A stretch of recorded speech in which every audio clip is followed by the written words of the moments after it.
32 ላይ ለማስታወስ ያክል ነው። ኤርምያስ 32 ቁጥር 18 ላይ 32:18 ላይ ምን ይላል? ለብዙ ሺህ ምሕረት ታደርጋለህ፣ የአባቶችን በደል ከነሱ በኋላ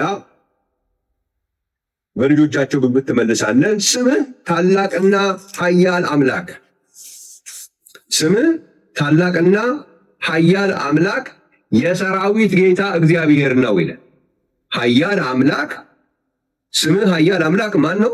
የሰራዊት ጌታ እግዚአብሔር ነው።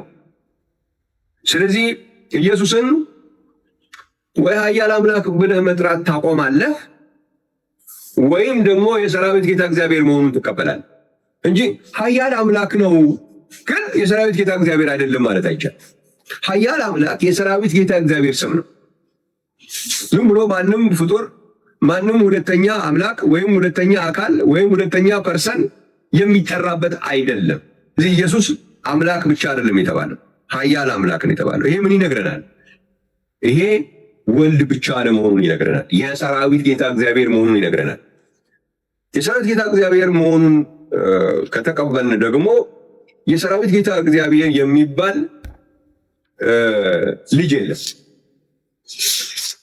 የሰራዊት ጌታ እግዚአብሔር ነው ካልን ምን እያልን ነው? በሚልኪያስ መጽሐፍ ሚልኪያስ ምዕራፍ 1 ላይ ሚልኪያስ ምዕራፍ 1 ቁጥር 6 ላይ እናንተ ስሜን የምታቃልሉ ካህናት ሆይ ልጅ አባቱን ባሪያ ጌታውን ያከብራል። እኔስ አባት ከሆንኩ ክብሬ ወዴት አለ? ጌታስ ከሆንኩ መፈራቴ ወዴት አለ? ይላል የሰራዊት ጌታ እግዚአብሔር ይላል። የሰራዊት ጌታ እግዚአብሔር ምን ይላል? ጌታ ነኝ አባት ነኝ ይላል።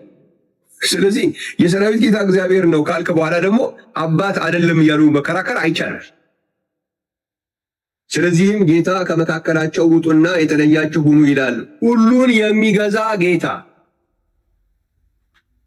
ምን ይላል? ሁሉን የሚገዛ ጌታ እኔም እቀበላችኋለሁ ለእናንተም አባት እሆናለሁ። ኦኬ፣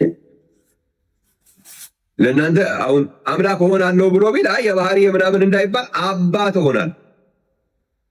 ስለዚህ ሁሉን የሚገዛ ጌታ ካልክ በኋላ አባት የሚለውን መቀበል ግድ ነው። ስለዚህ ለኢየሱስ ክርስቶስ የገባው ኢየሱስ አምላክ የተባለበት ቦታ ላይ የገባው ገላጭ ቃል ኢየሱስ ወልድ ብቻ አለመሆኑን ይናገራል።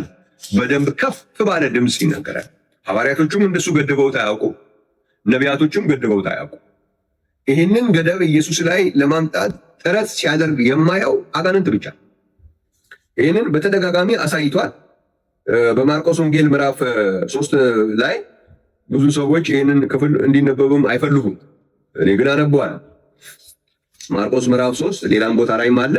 ማርቆስ ምዕራፍ 3 ቁጥር 11 ላይ እርኩሳን መናፍስት ባዩት ጊዜ በፊቱ ተደፍተው አንተ የእግዚአብሔር ልጅ ነህ እያሉ ጮሁ፣ እንዳይገልጡትም በጣም አዘዛቸው ይላል። አንተ የእግዚአብሔር ልጅ ነህ እያሉ ጮሁ ይላል።